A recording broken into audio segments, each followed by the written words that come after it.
Hello အားလုံးပဲမင်္ဂလာပါကျွန်တော်တို့ဒီနေ့ဆက်ပြီးတော့လေ့လာသွားမယ့်အကြောင်းအရာကတော့ TIA portal မှာပါရှိတဲ့ကျွန်တော်တို့ watch table နဲ့ကျွန်တော်တို့ force table ဆိုတဲ့အကြောင်းအရာလေးကိုကျွန်တော်တို့လေ့လာသွားမှာဖြစ်ပါတယ်အဲတော့ကျွန်တော်တို့ TIA portal ကိုပဲကျွန်တော်သွားလိုက်မယ်နော်ဟုတ်ပြီဒါကတော့ကျွန်တော်တို့အရင်ဥပမာလေးပေါ့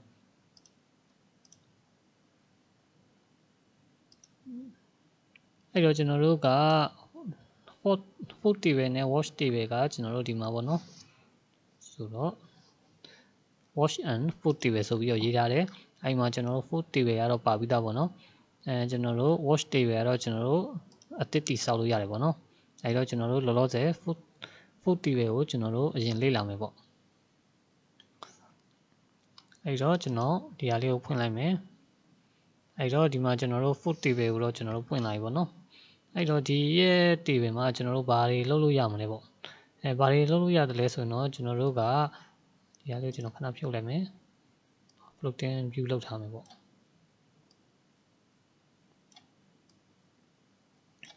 ကျွန်တော်တို့ရဲ့ဒီ food table မှာကျွန်တော်တို့ရဲ့ဒီအသုံးပြုထားတဲ့ address တွေကိုပေါ့နော်ကျွန်တော်တို့ကတွန်းအားပေးပြီးတော့ကျွန်တော်တို့0လောက်မှာလား1လောက်မှာလားဆိုပြီးတော့ကျွန်တော်တို့ကသတ်မှတ်ထားနိုင်တယ်ပေါ့နော်အဲ့တော့ဘယ်လိုလဲဆိုရင်ကျွန်တော်လောလောဆယ်ကျွန်တော်တို့ simulation တွေကို download ရင်ထည့်လိုက်မယ်နော်ဆိုတော့ download ထည့်ပြီးသားလို့သူကပြနေတယ်အဲ့တော့ကျွန်တော်တို့ monitoring လုပ်ကြည့်မယ်ဟုတ်ပြီအဲ့တော့ဒီဟာလေးကိုကျွန်တော် modify to 1လုပ်လိုက်မယ် modify to 0ပြန်လုပ်ထားမယ်နော်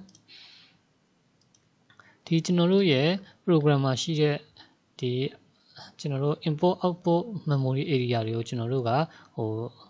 ဒီ program ကနေပဲကျွန်တော်တို့ modify လုပ်လို့မရဘူးเนาะဆိုတော့ကျွန်တော်ဥပမာပြကျွန်တော် stack cloud ပဲထားပါတော့เนาะ stack remote 2ဆိုတဲ့ cloud ကဘာကိုသုံးတာလဲဆိုရင်ကျွန်တော်တို့ဒီမှာ i0.4 ကိုသုံးတာပါเนาะအဲ့တော့ဒီရဲ့ contact ကိုကျွန်တော်ဘာလုပ်ချင်လဲဆိုရင် modify to 1လုပ်ချင်တယ်ဆိုတော့ကျွန်တော် on အခြေအနေကိုပြောင်းချင်တယ်ပေါ့နော်ဆိုတော့ဒီက on ပြောင်းတာလေကျွန်တော်တို့ရဲ့ motor ကတော့ on မှာသို့တော်လည်းကျွန်တော်တို့ကဒီ i memory area ကိုသုံးထားတဲ့အတွက်ကြောင့်မို့ကျွန်တော်တို့ကဘာလုပ်လို့မရဘူးလဲဆိုရင်ကျွန်တော်တို့ modify လုပ်လို့မရဘူးဆိုတော့ဒီလိုအခြေအနေမျိုးကိုကျွန်တော်တို့ဘာလုပ်လို့ရလဲဆိုရင်ကျွန်တော်တို့ food table ကိုအသုံးပြုပြီးတော့ကျွန်တော်တို့ modify လုပ်ပြီးလို့ရတယ်ပေါ့ဆိုတော့သူ့ရဲ့ address ကကျွန်တော်တို့ i0.4 အဲ့တော့ကျွန်တော်တို့ရှာလိုက်မယ်i0.4 ပေါ့နော်ဒီမှာအဲ့တော့ start remote 2ဆိုတဲ့နာမည်နဲ့ကျွန်တော်ပေးထားရပါတော့ဆိုတော့သူ့ကိုကျွန်တော်တို့ဘာလုပ်လို့ရမလဲဆိုရင်ကျွန်တော်တို့ဒီ force လုပ်လို့ရမယ်အဲ့တော့သူ့ကိုလည်းကျွန်တော်တို့ force table မှာ monitor လုပ်လိုက်မယ်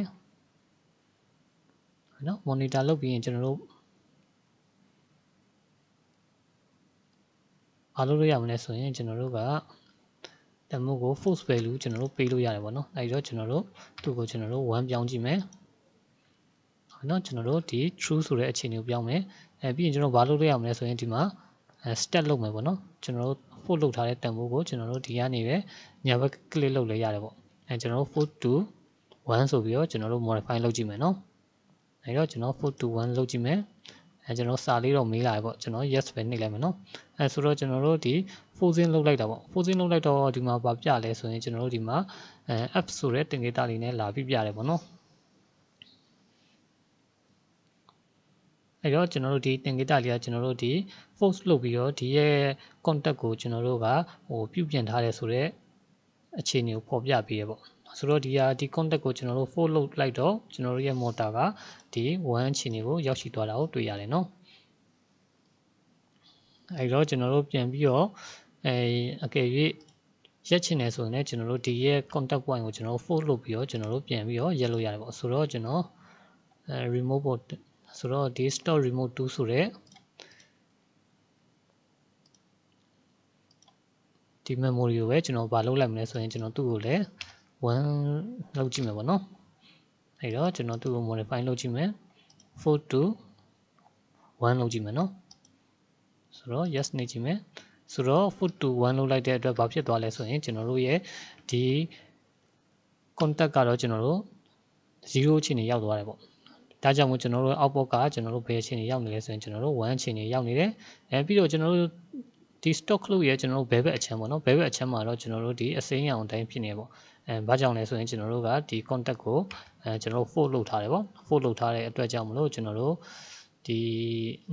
လျှက်စစ်ပတ်လန်ကတော့ရှိနေတယ်ဆိုတော့ပုံစံမျိုးလေးရှိနေပေါ့ဆိုတော့ဒီဟာကိုကျွန်တော် troubleshooting လုပ်တာလို့ပြီးတော့ကျွန်တော်တို့ဒီ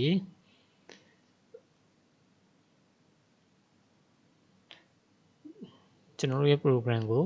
sensor တွေပိုင်းနဲ့ချိတ်ဆက်ပြီးတော့ပေါ့နော်ဥပမာပြကျွန်တော်တို့ရဲ့ program ကို sensor နဲ့မချိတ်ဆက်ခင်ပေါ့နော်စမ်းကြည့်တဲ့နေရာတွေမှာကျွန်တော်တို့အသုံးပြုလို့ရနိုင်တယ်ပေါ့နော်အဲ့တော့ဒီဟာကိုကျွန်တော်ဗာပြန်လုပ်လို့ရမလဲဆိုရင် stop forcing ပြန်လုပ်ကြည့်မယ်နော်အဲဆိုတော့ကျွန်တော်တို့ပြန်ပြီးတော့ငကိုမူလအခြေအနေကိုပြန်ပြီးတော့ရောက်သွားတာတွေ့ရတယ်ဆိုတော့ဒီဟာကကျွန်တော်တို့ force table ကိုကျွန်တော်တို့အသုံးပြုတာပေါ့နော်အဲ့တော့လောလောဆယ်ကျွန်တော်ခဏပြန်ပြီးတော့ပိတ်ထားမယ်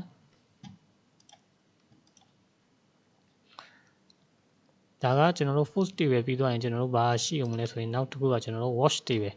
watch table ဆိုတာကျွန်တော်ဘာလုပ်တာလဲဆိုရင်ပြောမယ်ဆိုတော့ကျွန်တော်တို့စောင့်ကြည့်တာပေါ့နော်အဲ့တော့ဒီဟာကိုလည်းကျွန်တော်တို့ floating window ပြောင်းလိုက်မယ်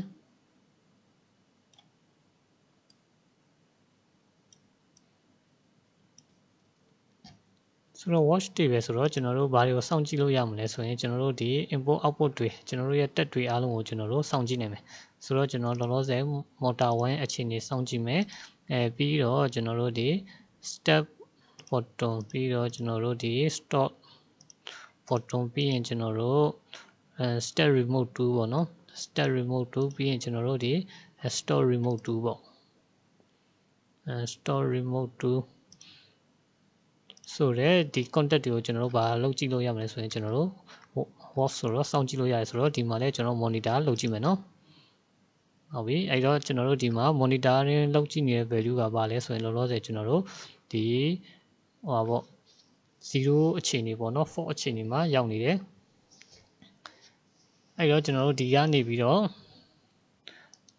ဆိုတော့ bit memory ဆိုတော့ကျွန်တော် modify လုပ်လို့ရတယ် modify to ဘာလုပ်မလဲဆိုရင်ကျွန်တော်1ကိုပြောင်းကြည့်မယ်နော်ဆိုတော့1ကိုပြောင်းလိုက်တာနဲ့ကျွန်တော်တို့ရဲ့ဒီ motor ကတော့ကျွန်တော် true အခြေအနေရောက်တာတွေ့ရတယ်ပြီးတော့ကျွန်တော်တို့ဒီ step button ကလည်းကျွန်တော်တို့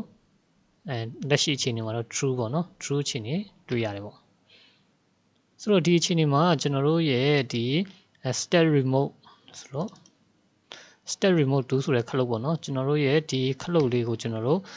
ဒီ watch table နဲ့ကျွန်တော် modify လုပ်ကြည့်မယ်နော်ဆိုတော့ဒီမှာကျွန်တော် modify value ဆိုတဲ့ဇယားကွက်လေးပါတယ်ပေါ့ဆိုတော့ဒီနေရာမှာကျွန်တော်က1ဆိုပြီးတော့ပြောင်းကြည့်မယ်ဟုတ်ပြီနော်အဲ့တော့ဒီမှာ1လို့ပြောင်းကြည့်ရနဲ့ကျွန်တော်တို့ရဲ့ဒီရဲ့ contact က1အခြေအနေပြောင်းလဲလာတာမရှိဘူးနော်အဲ့တော့ကျွန်တော်တို့ဒီကနေ force လုပ်လို့ရလားဆိုကျွန်တော်စမ်းကြည့်မယ် modify now ဆိုတဲ့ဟာလေးပါတယ်ပေါ့အဲ့တော့ကျွန်တော် modify now ကိုနှိပ်ကြည့်မယ်ဆိုတော့ကျွန်တော်တို့ရဲ့ step ဒီ remote 2ကတော့ဘာမှပြောင်းလဲမှုမရှိဘူးเนาะဆိုတော့ကျွန်တော်တို့ဒီ input image တွေကိုအသုံးပြုထားတယ်ကျွန်တော်တို့ရဲ့ဒီ memory address တွေကတော့ကျွန်တော်တို့ modify လုပ်လို့မရဘူးဆိုတော့ကျွန်တော်တို့ရဲ့ stock ကလည်းအတူတူပဲနေမှာပေါ့เนาะဆိုတော့ကျွန်တော်ဒီမှာ true ပြောင်းထားတယ်တိုးတော်ညာလဲကျွန်တော်တို့မူလအခြေအနေပဲရှိနေတာကိုတွေ့ရတယ်အဲ့တော့ကျွန်တော်ပြန်ပြီးတော့ဖြတ်ထားလိုက်မယ်เนาะအဲ့တော့လက်ရှိဒီမှာကျွန်တော် step button ကိုတော့လောဆယ် true ဖြစ်နေပါတော့အဲ့တော့ကျွန်တော်0ကိုပြောင်းကြည့်မယ်နော်0ဆိုပြီးတော့ကျွန်တော် enter နှိပ်ကြည့်မယ်ပြီးတော့ချက်ချင်းတော့ပြောင်းမသွားဘူးကျွန်တော် modify လုပ်ကြည့်မယ်ပေါ့ modify now ကိုနှိပ်ကြည့်မယ်ဆိုတော့ကျွန်တော်တို့ရဲ့ဒီ bit memory ဆိုရင်တော့ကျွန်တော်တို့ရဲ့ဒီ watch table ကနေကျွန်တော်ဘာလုပ်လို့ရလဲဆိုရင်ကျွန်တော်တို့ modify လုပ်လို့ရတာကိုတွေ့ရတယ်ဟုတ်ပြီနော်အဲ့တော့ကျွန်တော်တို့ဒီ stop button ကလည်းကျွန်တော်တို့ bit memory ကိုအသုံးပြုထားတဲ့ address bit memory address ကိုအသုံးပြုထားရပါတော့ဆိုတော့သူ့ကိုလည်းကျွန်တော်ဒီကနေ modify ကျွန်တော်လုပ်ကြည့်မယ်ဆိုတော့ကျွန်တော် true ဆိုတော့1အခြေအနေကိုကျွန်တော်ပြောင်းကြည့်မယ်ပေါ့ဟုတ်ပြီနော်အဲ့တော့ကျွန်တော်ဒီကနေပြီးတော့ဆိုတော့ modify now ကိုမလုပ်ဘဲနဲ့ modify to 1ကိုပဲကျွန်တော်နှိပ်ကြည့်မယ်နော်ဆိုတော့ modify now ကိုနှိပ်ကြည့်မယ်နော်ကျွန်တော်တို့ဟုတ်ပြီအဲ့တော့ကျွန်တော်တို့ stock clock က true ဖြစ်သွားတာနဲ့ကျွန်တော်တို့ရဲ့ motor ရပ်တန့်သွားတာကိုတွေ့ရတယ်နော်အဲ့တော့ကျွန်တော်ဒီနေရာကိုပြန်လုပ်လိုက်မလဲဆိုရင်0ပြန်ပြောင်းကြည့်မယ်ပြီးတော့ modify now ကိုကျွန်တော်နှိပ်ကြည့်မယ်ပေါ့ဆိုတော့ကျွန်တော်တို့ stock clock ကလည်းမူလအခြေအနေပြန်အောင်သွားတာတွေ့ရတယ်အဲ့တော့ကျွန်တော်တို့ဒီ foot table နဲ့ watch table ကိုကျွန်တော်တို့နားလည်ကြည့်မယ်ဆိုရင်တော့ကျွန်တော်တို့ရဲ့ watch table ကတော့ကျွန်တော်တို့ရဲ့ဒီ on နေလား off နေလားဆိုတဲ့အခြေအနေကိုကျွန်တော်စောင့်ကြည့်တာပေါ့အဲ့တော့ကျွန်တော်ခဏလေးကျွန်တော်တို့အစောက force table ကိုကျွန်တော်ပြန်ပြီးတော့ပြန်ခေါ်ယူကြည့်မယ်နော်ဟုတ်ပြီကျွန်တော် force table အဲ့တော့ကျွန်တော်ဒီ step remote 2ဆိုတဲ့ address ကိုကျွန်တော်ဗာပြန်လုပ်ကြည့်မလဲဆိုရင်ကျွန်တော် modify လုပ်ကြည့်မယ်နော်ဟို force လုပ်ကြည့်မယ်ဆိုတော့ force to 1ဆိုပြီးတော့ကျွန်တော် modify လုပ်ကြည့်မယ်ဆိုတော့ yes ဆိုတော့ကျွန်တော်တို့ရဲ့ဒီ clock ကတော့ force လုပ်ထားပြီဆိုတော့ဒီအခြေအနေကိုကျွန်တော်တို့ရဲ့ watch table မှာဘယ်လိုပြလဲပေါ့နော်ဆိုတော့ကျွန်တော်တို့ဒီပုံစံလေးနဲ့ပြတာကိုတွေ့ရတယ်နော်ဆိုတော့ကျွန်တော်တို့ force လုပ်ပြီးတော့ဘာလုပ်ထားလဲဆိုရင်ကျွန်တော်တို့ true အခြေအနေဖြစ်အောင်လုပ်ထားတယ်ပေါ့အဲ့တော့ဒီကနေရောကျွန်တော်တို့ modify to လုပ်လို့ရမလားဆိုတော့စမ်းကြည့်မယ်နော်ဆိုတော့ကျွန်တော်0ကိုကျွန်တော် modify လုပ်ချင်တယ်အဲ့တော့ modify now ပြောင်းလဲမှုမရှိဘူးเนาะအဲ့တော့ကျွန်တော်တို့ရဲ့ဒီ force table ကနေပဲကျွန်တော်တို့ဘာလုပ်လို့ရမလဲဆိုရင် modify လုပ်နိုင်မယ်ပေါ့เนาะကျွန်တော်တို့ရဲ့ in address တွေအဲ့တော့ကျွန်တော်တို့ stop ပြန်လုပ်လိုက်မယ် forcing ကိုအဲ့တော့ကျွန်တော်ပြန်ပြီးပြောက်တော့တာတွေ့ရတယ်เนาะပြီးတော့ကျွန်တော်တို့ဒီ force table မှာကကျွန်တော်တို့ဘာတစ်ခုပါလဲဆိုရင်တော့ကျွန်တော်တို့ဒီဟိုပါပေါ့เนาะ comment ထည့်လို့ရတဲ့ကျွန်တော်တို့ဒီ comment ပေးလို့ရတယ်ပေါ့နော်သူကဆိုတော့ကျွန်တော်လောလောဆယ်ဒီ offline mode ကိုတွားပြီးရင်ကျွန်တော်ဘာလုပ်လို့ရမလဲဆိုရင်ကျွန်တော်တို့ဒီမှာ insert command line ဆိုပြီးတော့ကျွန်တော်တို့ထည့်လို့ရတယ်ပေါ့ဆိုတော့ကျွန်တော်တို့ test to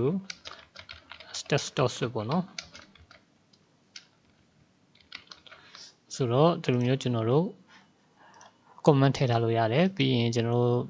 ဒါကကျွန်တော်တို့ဒီဥပမာဖြင့်ကျွန်တော် step remote 2ပေါ့နော်ပြီးတော့ကျွန်တော်တို့ဒီ store remote 2ဆိုပြီးတော့ကျွန်တော်တို့ရေးထားလို့ရတယ်ပေါ့ပြီးတော့ကျွန်တော်ဒီမှာတခါတည်း comment မှာကျွန်တော်ထည့်ပြီးတော့အသုံးပြုလို့ရတယ်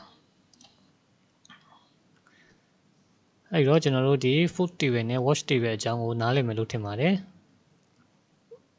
အဲ့တော့ကျွန်တော်ကျန်တဲ့အားလေးကိုဆက်ပြီးတော့လေ့လာသွားမယ်နော်အားလုံးကျေးဇူးတင်ပါတယ်